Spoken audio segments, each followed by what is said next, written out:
The sound of a Colt .45 being cocked echoed through the dusty saloon as Orson Wade's calloused fingers tightened around the grip, his eyes locked on the man who'd just accused him of cheating at cards.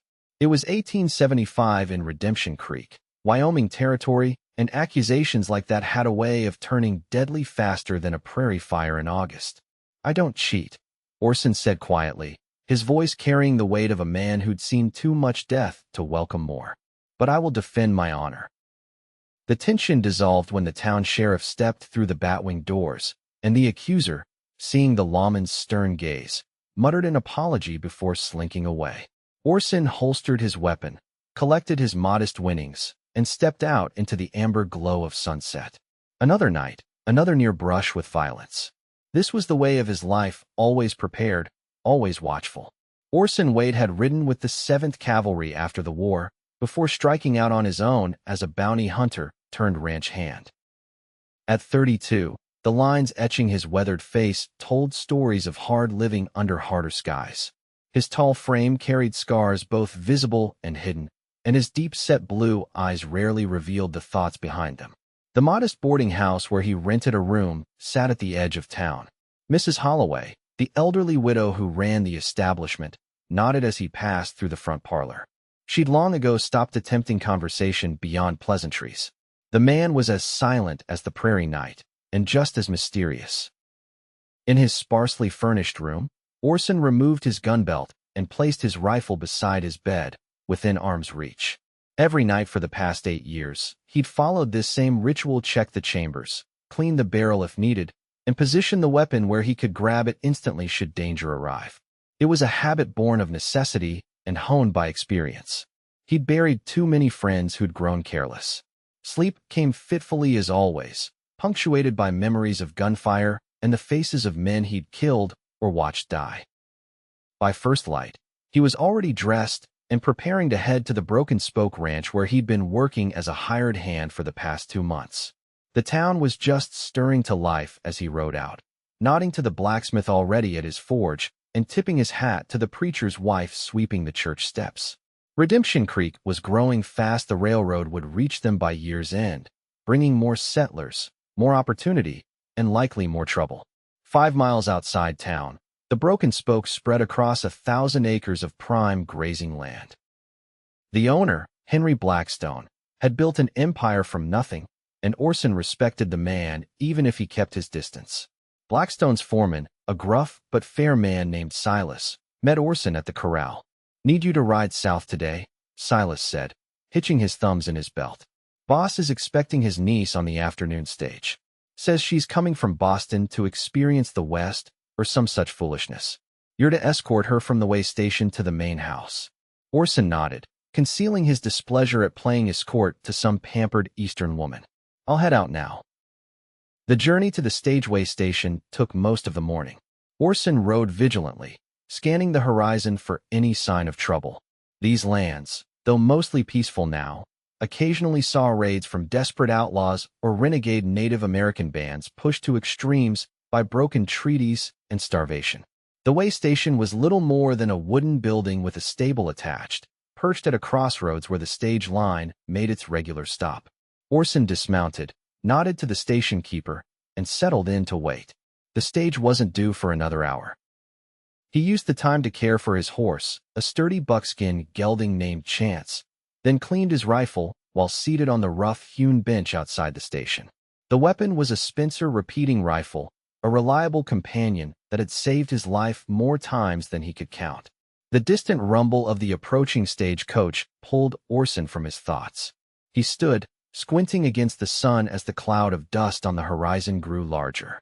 Minutes later, the 6-horse team pulled the coach to a stop, the driver setting the brake with a practiced motion. "Mail for Redemption Creek," called the driver, tossing down a canvas bag, "and 1 passenger for Broken Spoke Ranch." The coach door opened, and a slender hand emerged, followed by a woman who made Orson momentarily forget to breathe. Vivian Ellsworth stood tall despite her journey, brushing dust from her practical traveling dress. Unlike the elaborate fashions Orson had expected, she wore a simple blue outfit that, while obviously of fine quality, seemed chosen for function rather than display. Her honey-brown hair was pinned in a neat arrangement beneath a modest hat, and her face, though bearing the fatigue of long travel, carried a determined set to her jaw that immediately told Orson she was not the fragile flower he had anticipated. "Mr. Blackstone sent you, I presume?" she asked, her voice carrying a slight Eastern accent, but surprisingly firm and clear. "Yes, madam," Orson replied, removing his hat briefly. "Orson Wade. I work for your uncle." "Vivian Ellsworth," she said, offering a gloved hand which he shook briefly. "I appreciate the escort, though I assure you I'm capable of finding my way." "I don't doubt it, Miss Ellsworth, but these lands can be unpredictable." The station keeper and driver unloaded her trunks, surprisingly few for a woman of her apparent status, and Orson secured them to a pack-horse he'd brought for that purpose. "Will we reach my uncle's ranch before nightfall?" she asked, accepting his assistance onto a mare that Blackstone had sent specifically for her use. "Yes, madam. It's about 3 hours' ride." They set out under the afternoon sun, Orson leading the way but constantly aware of her presence behind him. Initially, they rode in silence, but after an hour, to his surprise, she urged her horse alongside his. "Mr. Wade, I hope you won't consider me forward, but I've found that long journeys pass more pleasantly with conversation. Might I ask how long you've worked for my uncle?" Her directness caught him off guard. 2 months, give or take. "And before that?" Orson hesitated. "Various occupations. Mostly ranch work." She nodded, seeming to understand his reluctance to elaborate. "I've come to stay with Uncle Henry indefinitely. My father, his brother, passed last winter, and there's little left for me in Boston now." "I'm sorry for your loss," Orson said, the words feeling inadequate but sincere. "Thank you." She looked across the vast landscape, her expression thoughtful. He always told stories about the West, about his brother's adventures. I never imagined I'd see it myself. Something in her tone made Orson turn to study her profile. There was sorrow there, certainly, but also a resilience that resonated with him. "It's beautiful," she continued, "but I suspect it's also dangerous in ways I can't yet comprehend." "Yes to both," Orson replied honestly. "The land doesn't forgive mistakes easily." She met his gaze then, her hazel eyes direct. "Then I shall have to avoid making them, won't I?" For the first time in longer than he could remember, Orson felt the corner of his mouth lift in what might almost be called a smile. "That would be advisable, Miss Ellsworth." The rest of the journey passed with occasional conversation. Vivien asked intelligent questions about the landscape, the wildlife, and the operations of a cattle ranch. Orson found himself answering more fully than was his custom, impressed by her genuine interest and quick understanding. As they crested the final rise that overlooked the broken spoke, Vivien drew a sharp breath at the sight of the sprawling ranch house and outbuildings nestled against the backdrop of distant mountains. "It's magnificent," she said softly. "Your uncle has built something substantial," Orson agreed. "Few men have succeeded so well out here." They rode down toward the main house, where Henry Blackstone himself stood waiting on the porch. A barrel-chested man with a full silver beard, Blackstone had the bearing of someone accustomed to commanding respect. "Vivien, my girl," he called out as they approached. "Welcome to Wyoming Territory." Orson helped her dismount, noticing how she straightened her shoulders and lifted her chin before approaching her uncle. There was steel in this woman, he thought, watching as she embraced the older man. "Thank you for the escort, Mr. Wade," she said, turning back to him. He nodded, touching the brim of his hat. "Madam." As he led the horses toward the stable, Orson found himself glancing back at the slender figure now being ushered into the grand house. Something about Vivian Ellsworth had stirred his curiosity, an unfamiliar and not entirely comfortable sensation for a man who'd spent years deliberately avoiding entanglements of any kind. That night, in the bunkhouse with the other hands, Orson placed his rifle beside his bed as always, but his thoughts, usually carefully contained, wandered to the clear voice and direct gaze of Blackstone's niece. The following days established a new rhythm at the Broken Spoke. Vivien quickly made herself useful, taking over management of the household from her grateful uncle. Unlike many women of her station, she seemed determined to learn the workings of the ranch from the ground up, often appearing at unexpected moments to observe and ask questions. A week after her arrival, Orson was breaking a spirited young gelding in the corral when he felt her presence. Looking up, he saw her watching from the fence, her expression intent. "Miss Ellsworth," he acknowledged, tipping his hat. "Mr. Wade," she returned. "The horse seems to be responding well to your methods." Orson ran a hand along the gelding's neck, feeling the animal's muscles relax beneath his touch. "He's intelligent. Just needs to understand what's asked of him. Rather like people," she observed with a slight smile. He led the horse to the fence where she stood. "Did you need something, Miss Ellsworth?" "Actually, yes." She straightened. "All business now. Uncle Henry mentioned you're familiar with the northern section of the property.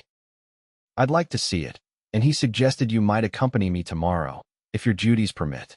Orson hesitated. Riding escort wasn't his usual work, and spending a day alone with the boss's niece seemed unwise for reasons he couldn't quite articulate. Noting his hesitation, she added, "I understand if you're too occupied. I simply thought." She paused. "Uncle says there's an overlook where one can see clear to the mountains. I've been sketching the landscape when time permits." The mention of her sketching surprised him. "You're an artist?" A faint blush colored her cheeks. "Hardly that.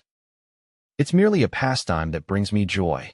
Something in her expression, a mixture of hope and vulnerability, quickly masked made the decision for him. "I can take you. We should leave early, though. It's a fair ride." Her smile was like sudden sunlight. "Thank you. I'll be ready at first light."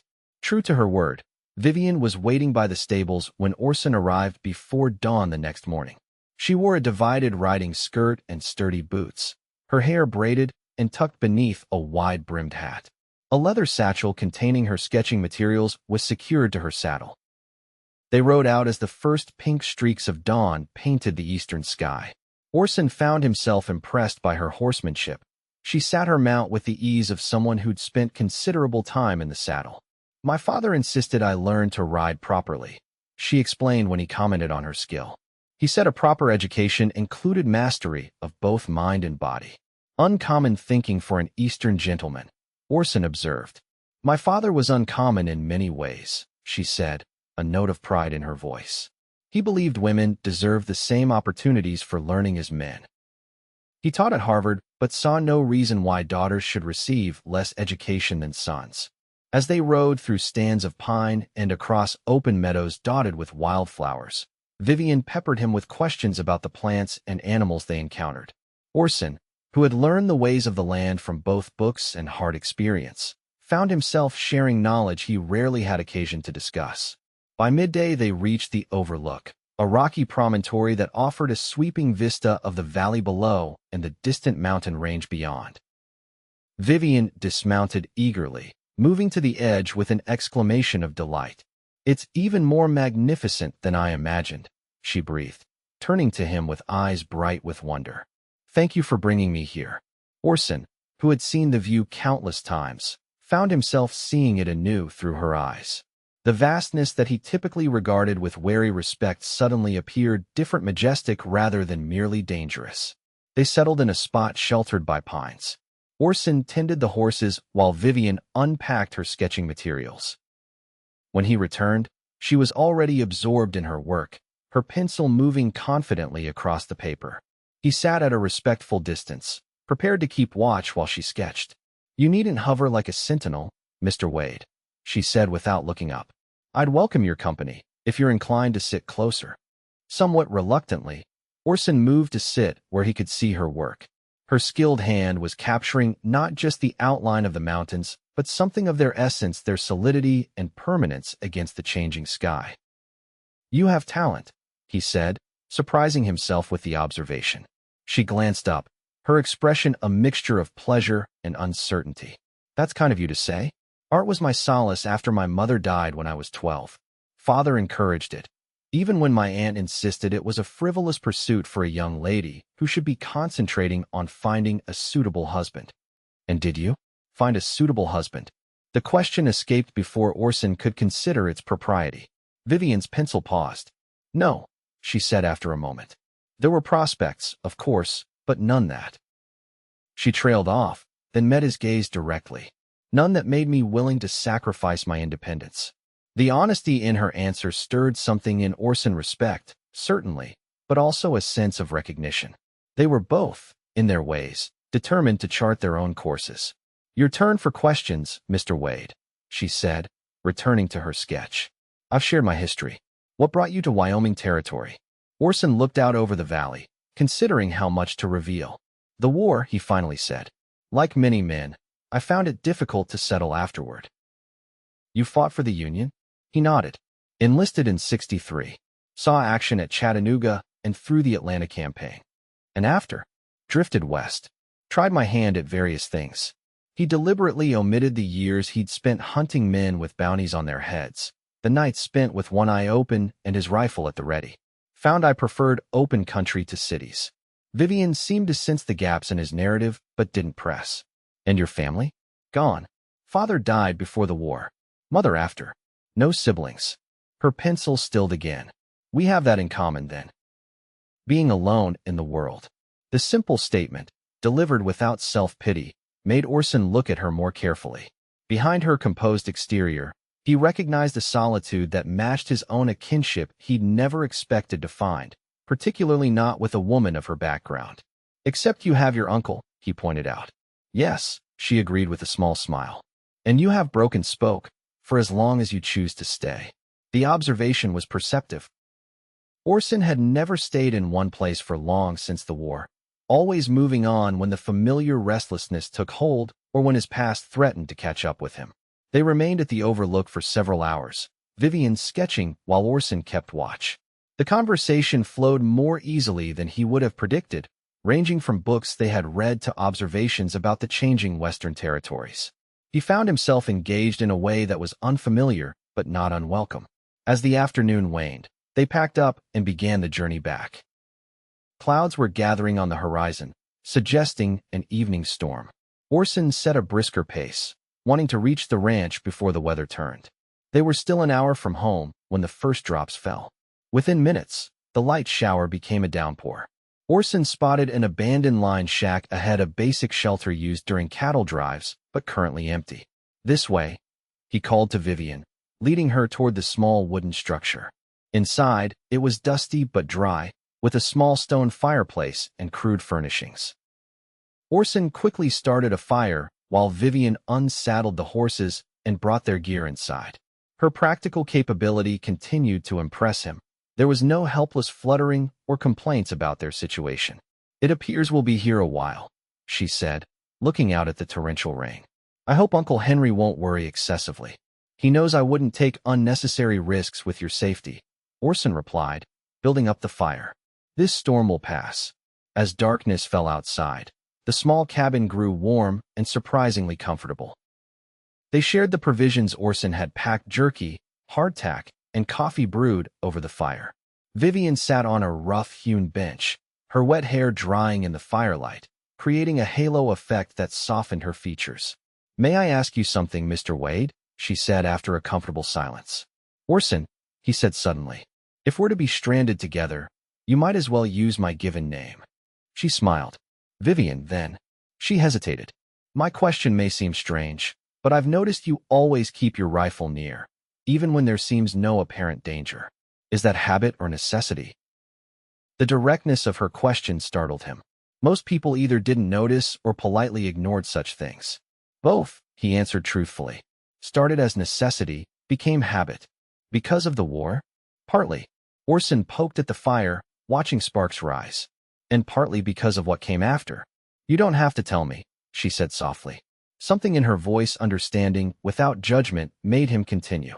"I was a bounty hunter for a time. Tracked men who'd put themselves beyond the law. Made enemies. Some of them still breathing." He expected shock or disapproval, but Vivien merely nodded thoughtfully.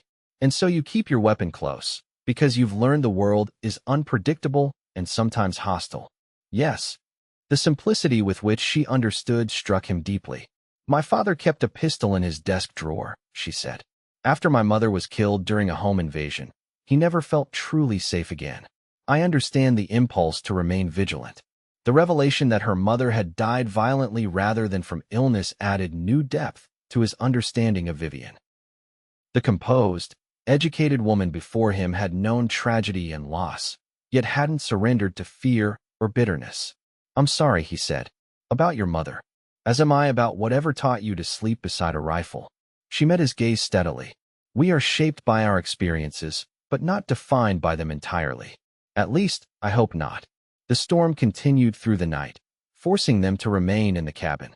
With only one narrow cot, Orson insisted Vivien take it while he spread his bedroll near the fire.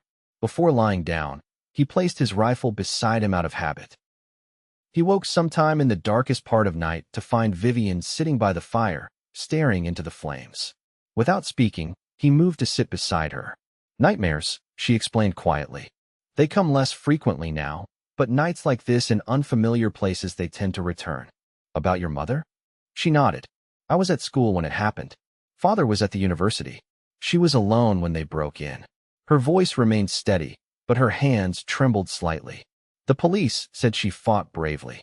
Orson wanted to offer comfort, but had no practice in such things. Instead, he simply sat beside her, a silent presence as she faced her demons. What do you dream of? She asked eventually. Men I've killed, he answered honestly. Moments when death came close. The usual ghosts. They sat in companionable silence until the fire burned low. When Vivien finally returned to the cot, she paused beside him. Thank you, she said simply, then surprised him by briefly touching his shoulder, a gesture of connection that lingered in his awareness long after she'd fallen asleep. Orson remained awake, listening to the rain and the steady rhythm of her breathing, acutely conscious of her presence in a way he hadn't been with anyone in years. The rifle lay beside him as always, but for the first time in memory, he felt its presence as something almost superfluous. By morning, the storm had passed. They rode back to the ranch under clearing skies, arriving to find Henry Blackstone concerned but not panicked. Took shelter at the Northline shack, Orson explained briefly. Storm made crossing the creek too risky. Blackstone nodded, accepting the explanation without question. Sensible decision, Wade. Appreciate you looking after my niece. Over the weeks that followed, Orson found himself assigned more frequently to tasks that brought him into Vivien's orbit. Whether by her request or her uncle's design, he couldn't be certain. They rode together several more times, visited the small town of Redemption Creek for supplies, and gradually established a friendship unlike any he'd known before. Vivien never pressed him for details about his past that he wasn't ready to share, but her steady presence and thoughtful conversation began to erode the careful walls he'd built around himself. For her part, she seemed to find in him someone who appreciated her intelligence and respected her independence. A month after her arrival, the Broken Spoke hosted a gathering to celebrate the completion of a successful cattle drive. Ranchers from miles around came to enjoy Blackstone's hospitality, bringing their families for an evening of music, food, and dancing in the decorated barn. Orson typically avoided such social events, but Vivien had specifically asked if he would attend. He arrived late, uncomfortable in his one good shirt, and positioned himself against the wall where he could observe without participating.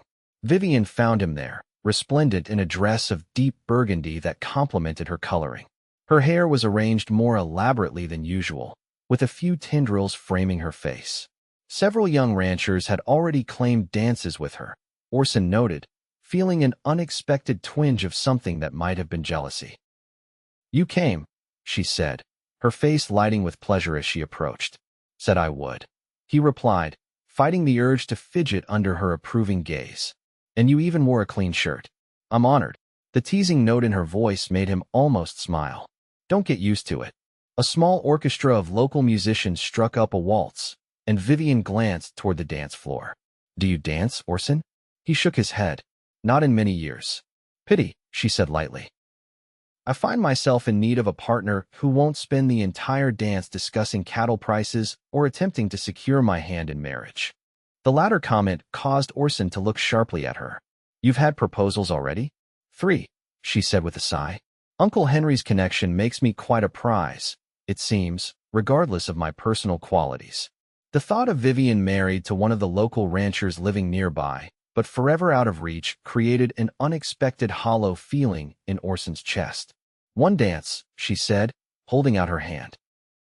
To save me from another tedious conversation about breeding stock. Against his better judgment, Orson took her hand and led her to the dance floor. It had been years since he'd waltzed. but his body remembered the steps. Vivien moved with natural grace, following his lead perfectly. "See? Not so terrible," she murmured as they circled the floor. The truth was that holding her felt far from terrible. The light scent of lavender rising from her hair, the warmth of her hand in his, the way she fit perfectly against him all combined to create a dangerous sense of rightness that Orson knew better than to trust. "People are watching," he noted, seeing the curious glances from other guests. "Let them," she replied without concern. "I'm dancing with a friend. There's no crime in that." Friend. The word was both accurate and somehow insufficient for what had grown between them. Orson knew he should be grateful for even that much. A man with his past had no business wanting more from a woman like Vivien. As the music ended, he released her reluctantly. "Thank you for the dance," he said formally. "The pleasure was mine," she replied, her eyes holding his for a moment longer than necessary before she was claimed by another partner. Orson retreated outside, needing the cool night air to clear his head. He found a quiet spot by the corral, away from the lanterns and music, and stared up at the star-filled sky. "Hiding from your admirers?" Henry Blackstone's voice broke into his solitude as the older man joined him with 2 glasses of whiskey, offering one to Orson. "Just getting some air," Orson replied, accepting the drink. Blackstone leaned against the fence beside him. "My niece seems to value your company." There was a question beneath the observation, one Orson wasn't sure how to answer. "Miss Ellsworth is kind to everyone. Not like she is with you." Blackstone took a sip of whiskey. "Known her since she was born. Never seen her take to someone the way she has to you. Got me wondering about your intentions." Orson stiffened. "I have no intentions, sir. I respect your niece and value her friendship." Blackstone studied him thoughtfully. "Silas tells me you're the best hand he's had in years. Says you know cattle, know the land, work harder than 2 men. I appreciate that. Also says you're carrying something heavy, something that keeps you from putting down roots." Orson remained silent, unable to deny the truth of the observation. "Not asking for your history," Blackstone continued. "Man's past is his own business. But I care about that girl in there. She's had enough loss. Don't want to see her hurt by caring for someone who's just passing through." The words landed like physical blows. Orson knew Blackstone was right. He had no right to encourage Vivien's affection when he couldn't offer anything lasting in return. "I understand," Orson said finally. "I wouldn't hurt her intentionally." "Know that," Blackstone nodded. "Just something to consider." He finished his whiskey and straightened. "Coming back in?" "In a minute." Left alone again, Orson faced the truth he'd been avoiding.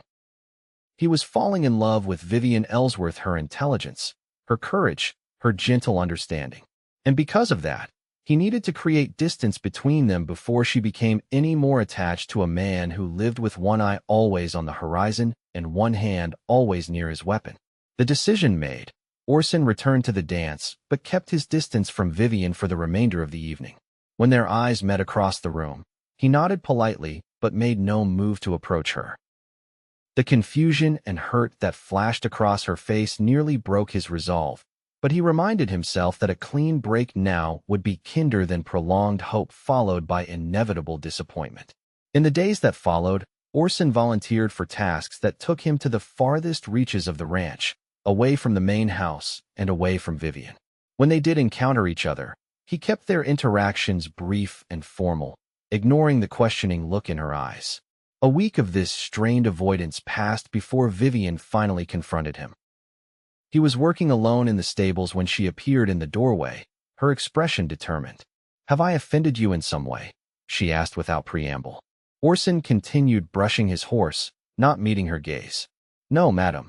We're back to madam now, and you can't even look at me." There was hurt beneath her anger. "I thought we were friends, Orson." "It's better this way," he said, finally facing her. "More appropriate." "Appropriate," she repeated, stepping closer. "What happened? Was it the dance? Did my uncle say something to you?" Her perceptiveness was unsettling. "Your uncle is concerned for your welfare, as he should be. My welfare is not his to manage, nor yours," she said firmly. "I make my own decisions about whom I befriend. You deserve better friends than a drifter with a questionable past," Orson said bluntly. Vivien's eyes flashed. "Don't presume to tell me what I deserve.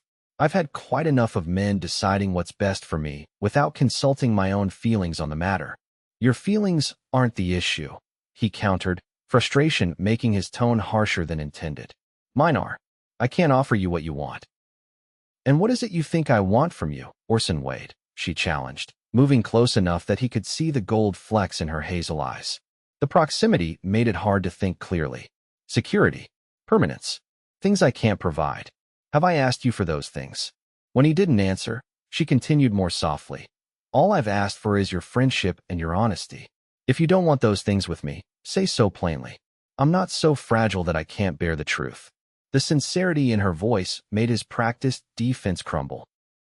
It's not that I don't want them, he admitted quietly. It's that I don't deserve them. Don't deserve you. Vivian's expression softened. Shouldn't that be for me to decide?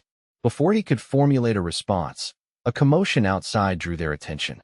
Shouts and the sound of galloping hooves announced an arrival. They moved to the stable door to see a rider dismounting before Henry Blackstone, delivering what appeared to be urgent news. Orson instinctively moved closer to Vivien, his protective instincts overriding the careful distance he'd been maintaining. Together, they approached the main house, where Blackstone was now issuing rapid instructions to several ranch hands. What's happening, Uncle Henry? Vivien asked as they reached him. Blackstone's face was grim. Trouble. The Donovan gang hit the bank in Redemption Creek this morning. 2 men dead, including Sheriff Miller. They've taken hostages and headed into the mountains. The news sent a chill through Orson. The Donovans were notorious outlaws who'd been terrorizing the territory for months, known for their brutality and disregard for human life. The territorial marshal is 3 days' ride away, Blackstone continued. Town's forming a posse to go after them now. They've asked for volunteers. Several ranch hands immediately stepped forward, Orson among them. He knew these mountains better than most, having spent time tracking both game and men through their treacherous terrain. I'll need my rifle, he said to Blackstone, who nodded in understanding. Orson, Vivian's voice stopped him as he turned to go prepare. The concern in her eyes made his heart twist painfully. Be careful. He wanted to promise he'd return, wanted to tell her all the things suddenly crowding his mind, but the urgency of the situation allowed only a brief nod. Stay close to the house until we return. Within the hour, Orson rode out with the posse 12 men from various ranches and businesses in Redemption Creek, led by the deputy sheriff who'd survived the raid. The hostages included the bank manager's daughter and a young teacher who'd been making a deposit when the gang struck. The trail led into the rugged mountains that formed the northern border of Broken Spoke Land. As dusk approached, Orson, who had been scouting ahead, returned to the main group with troubling news. They've split up, he informed the deputy. Main group with the hostages headed west toward Devil's Gorge. 2 riders broke east, likely trying to draw us off. The deputy frowned. We can't split our forces too thin. I know these mountains, Orson said. Let me track the main group while you follow the decoys. I'll locate their camp, but won't engage until you catch up. The plan was risky but logical. After some discussion, the posse agreed. Orson would track the Donovans alone, while the main force ensured the splinter group didn't circle back toward town. They would rendezvous the following morning at Widow's Peak. As night fell, Orson moved carefully through the darkened forest, tracking signs that would be invisible to less experienced eyes. The Donovans were moving fast but carelessly, confident in their plan to evade pursuit. By midnight, Orson had located their camp, a small clearing sheltered by overhanging rock, with a single fire burning low. From his concealed position, he could make out 5 men and the 2 female hostages, bound but apparently unharmed. The infamous Donovan brothers Luke and Jed were easily identifiable by their distinctive red hair. Their 3 companions were unknown to Orson, but all were heavily armed and alert despite the late hour. Orson knew he should wait for the posse as planned, but the situation was precarious. He'd overheard enough of their conversation to understand they planned to move at first light, taking an old mining trail that would make pursuit nearly impossible. If he waited, they might lose the hostages forever. Weighing his options carefully, Orson decided on a desperate gamble. He would create a diversion that might allow the hostages to escape or, at minimum, improve their chances when the posse arrived. It was a plan with considerable personal risk, but the lives at stake outweighed his concerns for his own safety. Moving silently through the forest, Orson circled to the opposite side of the camp from his planned escape route. There, he gathered dry branches and pine needles, creating the makings of a fast-burning fire. Once prepared, he returned to his original position where he had clear shots at the camp. Taking a deep breath, Orson used a technique he'd learned during the war, striking his rifle against stone in a pattern that mimicked the sound of multiple men moving through brush. Immediately, the outlaws were alert, guns drawn and pointed toward the noise. "Someone's out there," one hissed. "Spread out," ordered the elder Donovan, Luke. "Jed, watch the women." As three of the men moved cautiously toward the sound, Orson circled back to his prepared kindling and set it alight. The dry material caught quickly, creating a sudden blaze that immediately drew the outlaws' attention to this new threat from the opposite direction. In the ensuing confusion, with the gang members divided and disoriented, Orson took careful aim and fired. His first shot struck the outlaw nearest the hostages, sending the man crumpling to the ground. His second dropped another gang member who was turning to locate the source of the gunfire. The remaining three, including both Donovan brothers, dove for cover, returning fire blindly into the darkness. The hostages, seeing their opportunity, struggled to their feet. The younger woman managed to slip her bonds and helped free her companion. Orson continued firing strategically, not trying to hit the outlaws so much as keep them pinned down while the women escaped. He caught glimpses of them running toward the forest, away from both the camp and the diversionary fire he'd set. His plan was working, but his position was becoming increasingly precarious. The Donovans were no ordinary outlaws. They were experienced killers who were already beginning to coordinate their response. Bullets whizzed past him with increasing accuracy as they triangulated his location. A sudden burning pain in his left arm told Orson he'd been hit, though not critically. He needed to withdraw now that the hostages had a chance at escape. Firing a final volley to cover his movement, he began backing away through the undergrowth. He'd made it perhaps 50 yards when a voice called out from behind him. "Wait, I know it's you, you son of a bitch." The voice belonged to Luke Donovan, and the recognition sent ice through Orson's veins. He hadn't anticipated being identified, but then he remembered that 3 years earlier, he'd tracked and captured Luke's cousin, bringing him in to face justice for murder. The cousin had hanged, and apparently Luke had neither forgotten nor forgiven. "I'm coming for you, Wade," Donovan shouted. "And when I'm done with you, I'm heading straight for that pretty Eastern girl at Blackstone's ranch. Heard you've been sweet on her." The threat against Vivien ignited a rage that overwhelmed Orson's caution. He pivoted, raising his rifle, but the movement exposed him momentarily. A bullet struck him in the side, the impact driving him to his knees. Fighting through the pain, Orson managed to fire back, satisfaction flaring briefly as he heard a cry of pain. But his position was compromised, and he was outnumbered and wounded. His only option was retreat. Clutching his bleeding side, Orson forced himself to move, heading deeper into the forest where the darkness would conceal him. The world began to blur at the edges as blood loss weakened him, but the thought of Vivien in danger drove him forward. He had to reach the posse, had to warn them about Donovan's threat. How long he traveled through the night, he couldn't say.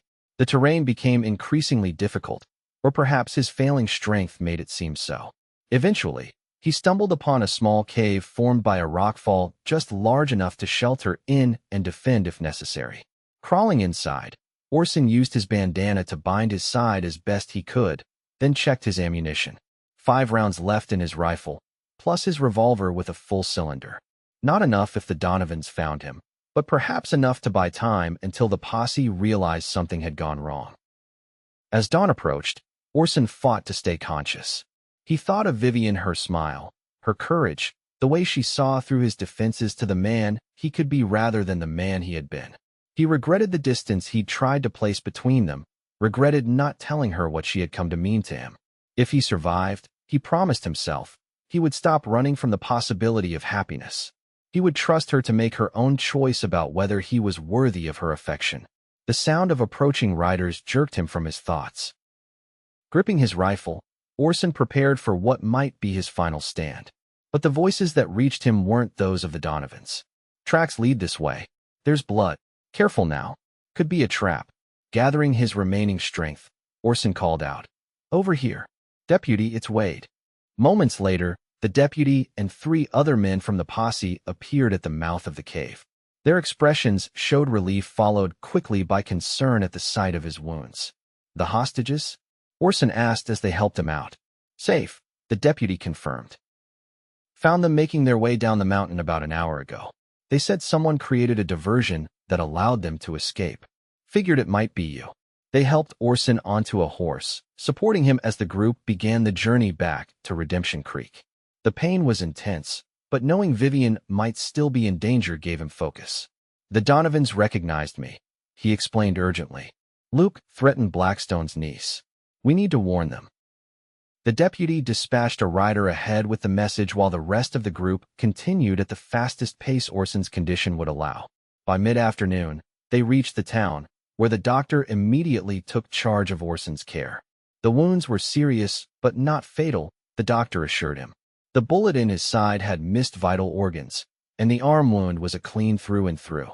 With proper care and rest, he would recover fully.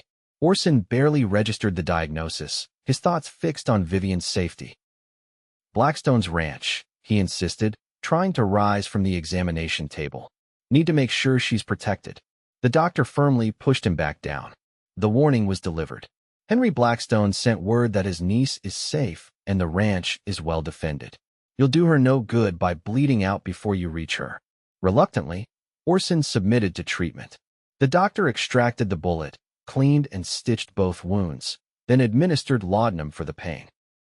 As the drug took effect, Orson's last conscious thought was of Vivien's face and the things he needed to tell her when he saw her again. He woke to the gentle touch of a cool hand against his forehead and the scent of lavender. Opening his eyes with effort, he found Vivien seated beside his bed, her face drawn with worry.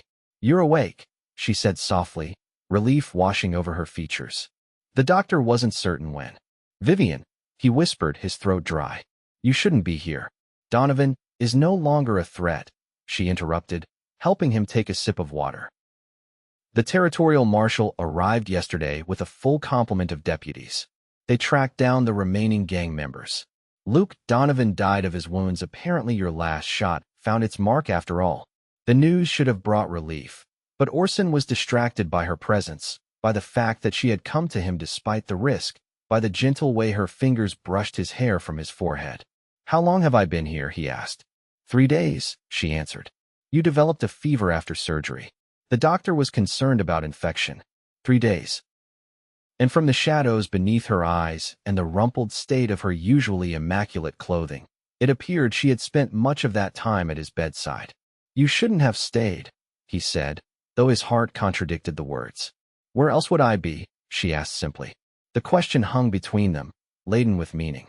Orson reached for her hand, needing the connection, needing to know she was real and not a product of his fevered imagination. I tried to push you away, he said, his voice stronger now. Thought it was for your own good. I'm quite capable of determining what's good for me, she replied with a hint of her usual spirit.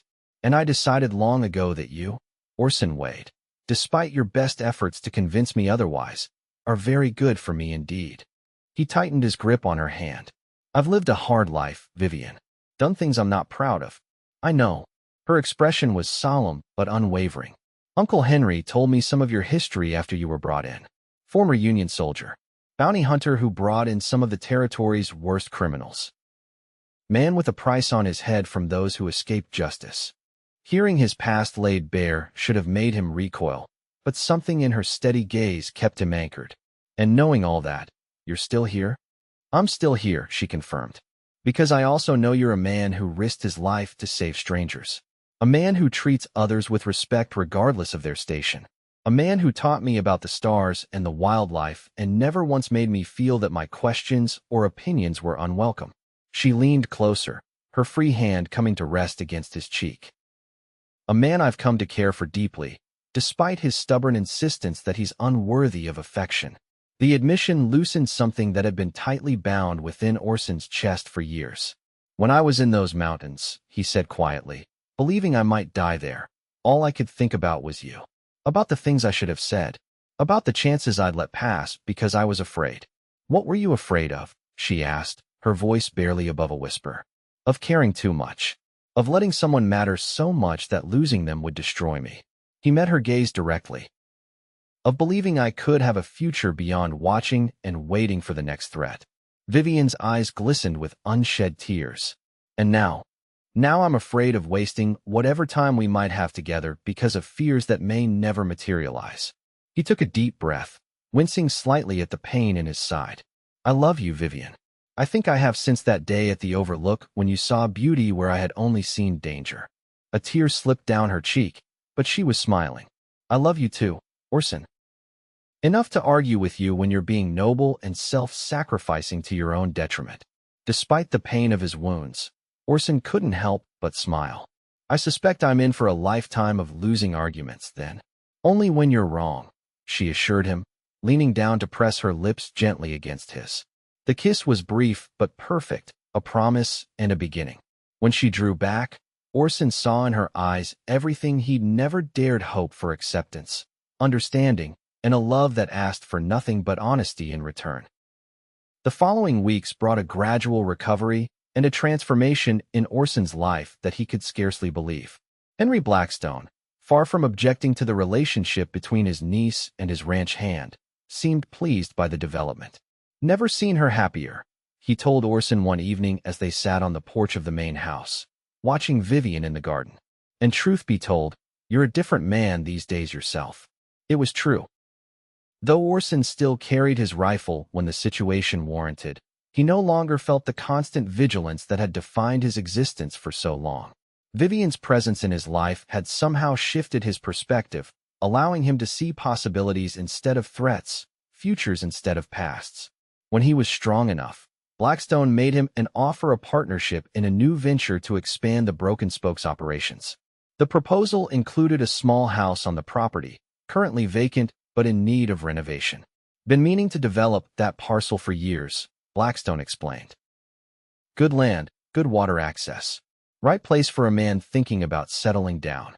The implication was clear, and Orson found himself considering possibilities he'd never allowed himself to contemplate before. He and Vivien had spoken of their feelings, but not of their future.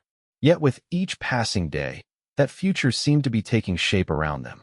A month after his injury, fully recovered and having accepted Blackstone's offer, Orson took Vivien riding to the Overlook that had become their special place. The autumn colors were beginning to touch the landscape, turning the vista into a canvas of reds and golds beneath the endless blue sky. As they sat together looking out over the valley, Orson gathered his courage for what he needed to say. I've been thinking, he began. Vivien turned to him with a smile. A dangerous pastime, I'm told. Indeed, he agreed, returning her smile before growing serious again. I've been thinking about your father and what he taught you about independence and making your own choices. She tilted her head, curious. Yes, I respect that. I respect you, your mind, your spirit, everything about you. He took her hand in his. Which is why I want to be clear that what I'm about to ask comes with no expectations or demands. Your life remains your own to shape as you choose. Understanding dawned in her eyes, but she remained silent, waiting for him to continue. Orson drew a small box from his pocket. I never imagined myself as a husband or a father. Never thought I'd live long enough or be worthy enough for such things. He opened the box, revealing a simple but elegant gold ring set with a single pearl. But you've shown me a different way to see the world and myself. If you would consider sharing your life with mine, I would spend every day trying to deserve that honor. Tears welled in Vivien's eyes, but her smile was radiant. Are you asking me to marry you, Orson Wade? I am, he confirmed, suddenly nervous despite the affection shining in her face. Though I understand if you need time to consider, or if your answer is no. Your friendship alone is more than I ever. She silenced him with a kiss, wrapping her arms around his neck with an enthusiasm that nearly toppled them both. When she finally drew back, she was laughing through her tears. Yes, she said firmly. Yes, I will marry you. Not because I need a husband or because convention demands it, but because I love you and want to build a life with you. Relief and joy surged through Orson as he slipped the ring onto her finger. It fit perfectly, as if meant to be there. It was my mother's, he explained. The only thing of hers I kept through all these years. Vivian's expression softened as she looked at the ring, understanding the significance of the gift. I'll treasure it always. They were married 2 weeks later in the small church in Redemption Creek. The ceremony was simple but meaningful, attended by Henry Blackstone, the ranch hands who had become friends, and townspeople who had come to respect Orson for his role in rescuing the hostages. As they spoke their vows, Orson looked into Vivian's eyes and saw not just the present moment, but all the possibilities that stretched before them: a home, perhaps children, years of sharing both joys and challenges. For the first time in his adult life, he was looking forward rather than over his shoulder. The small house Blackstone had offered them became their first home together. With Vivian's artistic eye and practical skills, and Orson's carpentry abilities honed during years of making do on the trail, they transformed it into a comfortable and welcoming space that reflected both their personalities. Vivien continued to sketch and eventually began painting, her talent developing under the tutelage of an artist who settled in Redemption Creek the following year. Her landscapes, capturing the raw beauty and changing moods of the Wyoming wilderness, began to attract attention beyond the territory. Orson's partnership with Blackstone flourished, expanding the ranch's operations and security. His reputation as a fair but formidable man spread, and gradually the threats from his past receded as former enemies either met justice or decided he wasn't worth the risk of confrontation. At night, the rifle that had once been his most constant companion now rested in a cabinet rather than beside the bed. He still maintained it meticulously. Old habits died hard, but its purpose had shifted from survival to protection of what he held dear. In the spring of their second year of marriage, Vivien shared news that completed Orson's transformation from solitary survivor to family man. They would welcome a child by winter. The joy that flooded through him at her announcement was unlike anything he'd ever known, a pure, uncomplicated happiness that swept away the last shadows of his former existence. The day their daughter was born, a clear December morning with fresh snow on the ground, Orson Wade held the tiny bundle in his arms and made a silent promise. This child would know safety and love without the constant companionship of fear. She would grow up hearing her mother's voice rising in laughter and song, not warnings and alarms. She would know her father as a man who faced the world with confidence rather than caution. As he placed the sleeping infant in Vivian's arms, Orson realized that the transformation was complete. The man who had slept beside his rifle each night, alert to every sound and shadow, was gone, replaced by a husband and father whose vigilance now served love rather than survival. "What shall we call her?" Vivien asked softly, her tired face glowing with contentment. Orson smiled, touching the downy hair on his daughter's head. "Hope," he suggested, "because that's what she represents. What you gave me." Vivian's eyes shimmered with tears as she nodded. Hope Wade. Perfect for a new beginning. In the years that followed, Hope was joined by a brother, then another sister. The house expanded along with the family, and Orson's partnership with Blackstone grew into full ownership when the older man eventually retired. The railroad brought changes to Redemption Creek, transforming it from a rough frontier town to a growing community with a school, a proper hospital, and cultural amenities that would have been unimaginable in earlier days. Vivian's artwork hung in the new town hall, her vivid depictions of frontier life preserving a rapidly changing world for future generations. On their 20th anniversary, Orson took Vivien back to the overlook where he had proposed. The view had altered somewhat. More homesteads dotted the valley, and a distant plume of smoke marked the railroad's path, but the essential beauty remained unchanged. "Do you ever miss it?" Vivien asked as they sat together on the familiar outcropping. "The freedom of the open trail? The excitement of the hunt?" Orson considered the question seriously, as he always did with her inquiries. "Sometimes I miss the simplicity," he admitted. "Knowing exactly what I was facing and what I needed to do about it." He took her hand, running his thumb over the wedding band that had joined her engagement ring 2 decades earlier. "But I've never once regretted the trade. What I have now, you, our children, our home, it's worth more than any freedom I might have had." Vivien leaned against him, her head fitting perfectly against his shoulder as it always had. "Your rifle's been gathering dust in the cabinet for years now," she observed. "I can't remember the last time you felt the need to clean it." "No need for it anymore," he replied simply. The threats it was meant to guard against are long gone.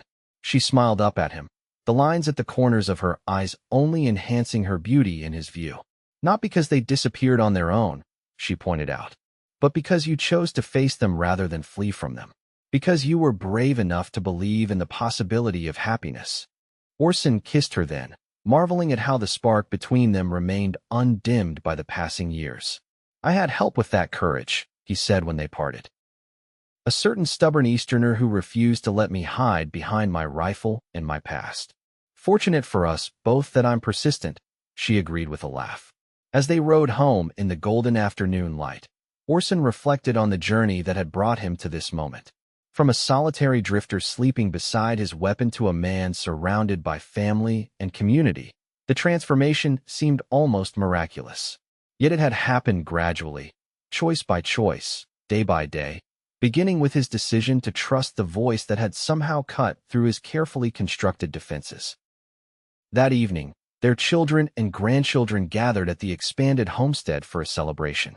Watching Vivien move among their family, teasing their son about his new business venture, admiring their younger daughter's latest dress design, bouncing their eldest grandchild on her knee, Orson felt a contentment so deep it bordered on reverence. Later, as they prepared for bed in the quiet of their room, Vivien caught him looking at her with that expression she claimed to recognize as his counting blessings face. "What are you thinking about so seriously?" she asked, coming to stand before him. Orson drew her into his arms, still amazed after all these years that she fit so perfectly against him. About how a man who expected to die young with his rifle in his hand ended up here, surrounded by everything he never dared to want. Vivien reached up to trace the lines of his face, her touch as gentle as it had been the first time. "And all because you were brave enough to listen when someone spoke to you of possibilities instead of dangers. Your voice," he said softly. "Your voice made me forget what fear felt like." As they settled into bed together, Orson Wade realized that the transformation that had begun decades ago with a chance meeting and a reluctant escort duty was still ongoing. Each day with Vivien brought new discoveries, new joys, new reasons to embrace life fully rather than merely survive it. The rifle that had once been his closest companion now served as a reminder of a path, not taken, a symbol of how far he had come from the man who believed safety lay in isolation and vigilance. That man had protected himself from pain by avoiding connection, never realizing that in doing so, he had also protected himself from joy. Vivien's soft breathing beside him, the sounds of their home settling around them, the knowledge that morning would bring the voices and laughter of their family, these were the treasures his former self could never have imagined. The security he had sought in his weapon, he had ultimately found in the heart of the woman who had seen beyond his defenses to the man he could become. As sleep claimed him, Orson's last thought was one of profound gratitude, not just for the life he now led, but for the courage it had taken to leave behind the man who had slept beside his rifle each night, waiting for dangers that never materialized while the promise of love and connection passed him by. That man was gone, transformed by the power of a voice that had offered not just understanding, but possibility. And in his place stood a husband, a father, a grandfather, a man who had learned that true courage lay not in facing danger alone, but in opening one's heart to the promise and peril of loving completely. In the end, it was not his rifle but Vivien's love that had become his constant companion, not vigilance but vulnerability that had shown him the path to true strength. And in that transformation lay the greatest adventure of his life, one that continued to unfold with each day spent in the presence of the woman whose voice had changed everything.